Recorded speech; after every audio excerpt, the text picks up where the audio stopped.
안녕하세요. 교정의 모든 것 교정과 전문의 하상훈입니다. 제가 교정 환자분들이랑 상담을 할 때 한 번씩은 꼭 들었던 이야기가 있는데요. 바로 교정을 하면은 잇몸이 내려간다는데 정말인가요? 하는 질문입니다. 교정 치료를 앞두고서는 이런저런 걱정을 할 수밖에 없는데요. 오늘은 잇몸 내려가는 것에 대해서 얘기를 해보도록 할 거예요. 실제로 교정 치료를 받으면 잇몸이 내려가는지, 왜 내려가는지, 그리고 잇몸이 내려가는 것을 막으려면 어떻게 해야 하는지, 그 치료는 어떻게 하는지 이렇게 쭉 얘기를 해보도록 하겠습니다.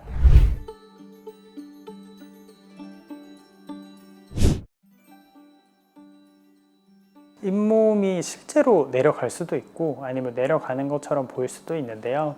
실제로 내려가는 경우에 이제 관리를 잘못해서 생기는 경우도 있고 아니면 치료 방향 자체가 좀 잘못됐을 때 잇몸이 더 내려갈 수도 있습니다.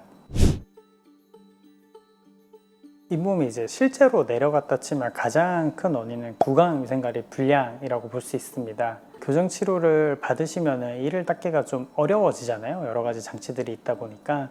그래서 이를 잘 못 닦게 되고 이제 청소가 잘 안 되다 보면은 치은염, 치주염 이런 식으로 잇몸병이 생기면서 잇몸이 내려갈 수가 있고요. 그리고 교정 치료 중에 치아가 잇몸뼈 밖으로 나가는 움직임을 하게 되면은 잇몸이 좀 내려갈 수도 있습니다. 그리고 배열이 좋지 않았던 경우에는 치아들이 서로 겹쳐 있잖아요.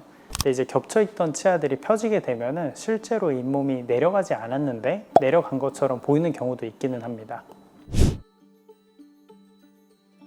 아까 제가 잇몸뼈 밖으로 치아가 나간 경우에 잇몸이 내려갈 수 있다고 했잖아요. 이런 원인이 있으면 치아 이동을 잘 해가지고 잇몸이 좀 올라오길 기대를 해볼 수 있는데 올라오는 경우도 있긴 한데 예측성이 높지는 않아요. 그래서 올라오지 않는다고 보시는 게 맞을 것 같고요. 그리고 또 다른 방법으로는 다른 곳에서 잇몸을 이식을 해가지고 덮는 방법도 있는데 이 방법 같은 경우에는 제가 환자분들께 여러 번 설명을 드린 적은 있는데 아무래도 통증에 대한 걱정 때문에 하신 분들은 많지는 않습니다. 사실 특별한 방법이 있다기보다는 청소를 잘해야 되는데요.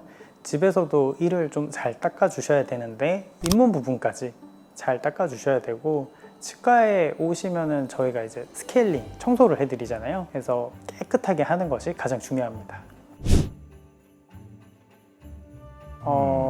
사실 보험에서는 1년에 한 번 이제 지원을 해주다 보니까 보통은 1년에 한 번을 추천드리는데요. 교정 치료 받으시는 환자분들은 거의 매달 치과에 오시잖아요. 저희 같은 경우는 오시면은 청소가 덜 된 부분이 있다 그러면 저희가 해드리고 있습니다. 교정 치료를 받고 나서 생기는 부작용으로 이제 잇몸 퇴축을 얘기할 때 많은 사람들이 교정 치료 받았던 잇몸이 내려갔다 이런 식으로들 많이 생각을 하셔가지고 그런 얘기가 나오는 건데요.